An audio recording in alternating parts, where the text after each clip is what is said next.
la princesse Diana a fait pleurer le prince William devant ses amis après l'avoir réprimandé, révèle un rapport récemment refait surface.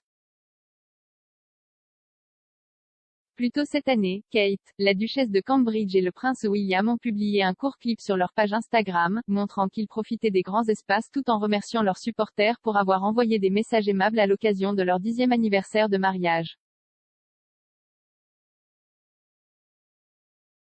Rejoints par leurs 3 enfants, le prince George, 8 ans, la princesse Charlotte, 5 ans et le prince Louis, 3 ans, le clip donne un aperçu sans précédent de leur vie de famille.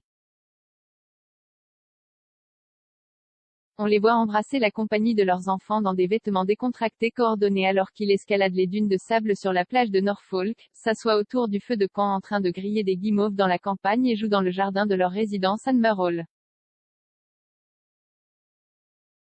Même si voir des parents s'amuser avec leurs enfants semble normal, cela reste une expérience relativement nouvelle pour les membres de la famille royale.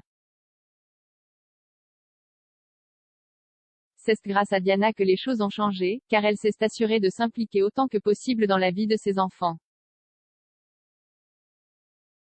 Angela Levin, auteure de Harry, A Biography of a Prince, a déclaré à CBS News en 2015, Diana a enfreint toutes les règles de l'éducation royale traditionnelle des enfants. Même en déposant ses garçons à l'école elle-même, c'était du jamais vu à l'époque du prince Charles. Diana avait une relation très étroite avec ses 2 enfants, mais elle était également connue pour être incroyablement stricte avec eux. Selon un rapport récemment refait surface par le Daily Express, la princesse de Galles a donné à un prince William volontaire une fessée publique à son école le jour du sport, après que le futur roi se soit mal conduit. Son tempérament se serait effondré lorsqu'un garçon de 7 ans s'est enfui alors qu'elle était sur le point de partir après la fin des événements. La correspondante royale Ashley Walton a écrit en 1990, son tempérament s'est effondré lorsqu'il s'est enfui alors qu'elle était sur le point de partir après la fin des événements. Le prince de 7 ans est parti à travers un terrain pour jouer avec ses sirènes de la Wetherby School de Londres. Diana, clairement en colère, a couru 100 mètres, l'a attrapé par le bras et lui a donné une claque ferme sur le front. Guillaume fondit en larmes, il a été repoussé à l'arrière de la voiture royale après une bonne réprimande et ramené au palais de Kensington. Selon le même rapport, la princesse Anne a fait la même chose lorsqu'elle a publiquement giflé son fils, Peter, alors âgé de 7 ans, au fond des épreuves de badminton. Diana aurait été incroyablement sérieuse au sujet de la discipline et elle aurait également licencié la première nounou de William et Harry, Barbara Barnes, parce qu'elle était trop douce avec eux.